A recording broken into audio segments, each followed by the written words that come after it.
I'm Jennifer Angel. Hi there, everybody. This is my report for the week of May the 29th. There's a lot happening this week. We just had a full moon last week, and that's always a great time because now the moon is waxing, so it's a great time to put out there to the universe, what you want in your life and what you want to receive. And this month, there's a lot of interaction between planets. So right at the start, there's an opposition between Mars and Saturn, and that's coming off.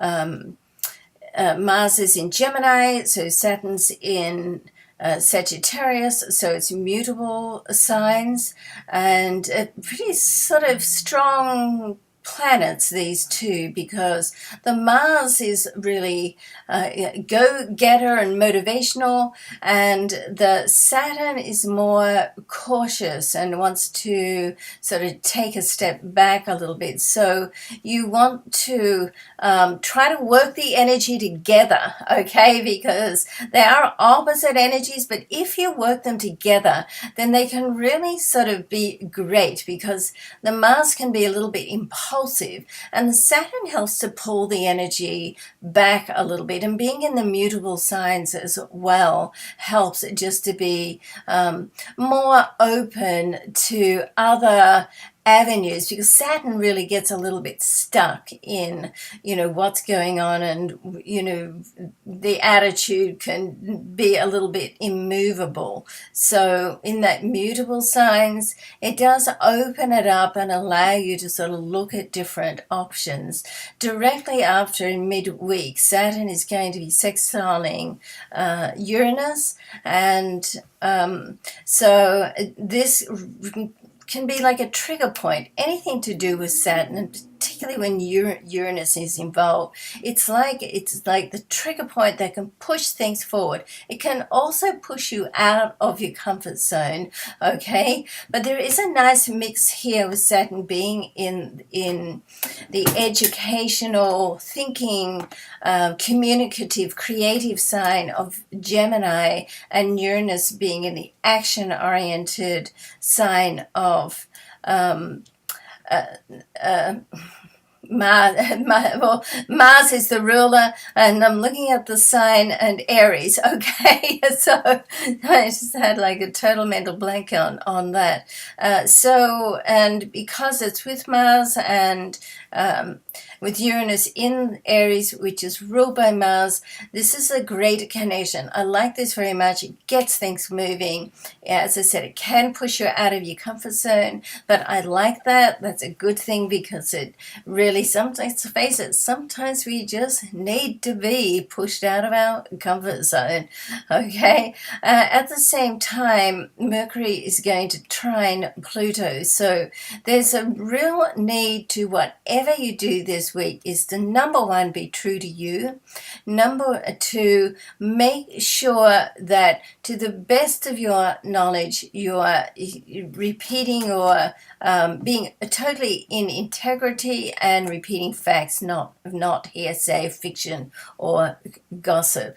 Venus is going to, there's two connections or interactions with Venus. One is a conjunction with Uranus, so once again in Aries, so we've got that real put into action vibration there, and something can come out of the blue. And let's not forget that Venus is the ruler of love and money, so depending on where it's falling in your chart, your solar chart, and of course your personal chart, so you want to sort of take that into account as well, okay? So quite often just the solar chart can resonate with the star sign, amazingly so.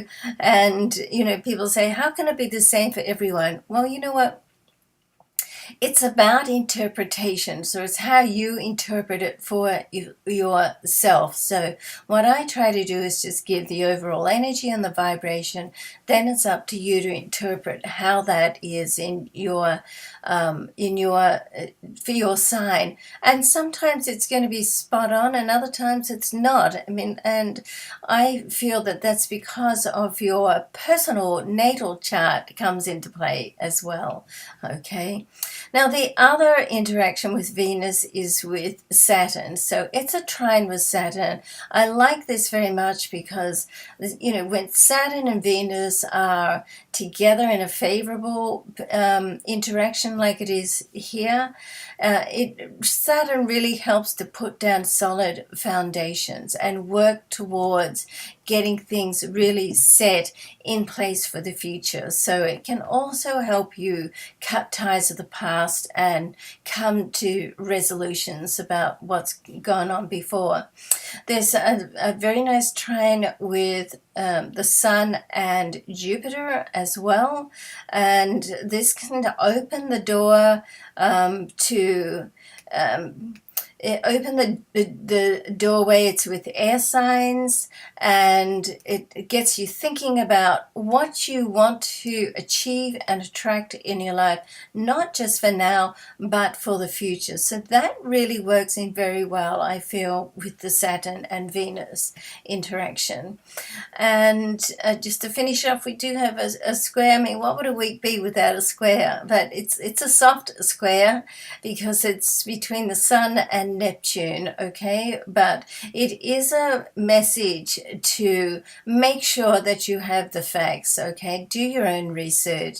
Don't get too involved in gossip, and, make sure that you feel confident that the information that you have to make decisions to move forward on is the right information. It's sometimes what you have to do is just go ahead and do your own research to find that out, okay? But all in all, this is a great week. It's a very progressive week. So some of it is going to push you out of your comfort zone, but it's going to create movement, and movement creates development and involvement. So in that sense, I love it.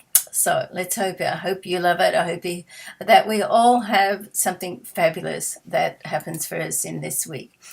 Do go along and have a look at my website. If you want to book a personal reading with me, you can through the reading page. And of course, I have the daily, weekly, monthly free horoscopes there for you to read every single day. Okay, thanks so much, and we'll see you next week. I'll go ahead and do the individual reports now. Okay, bye.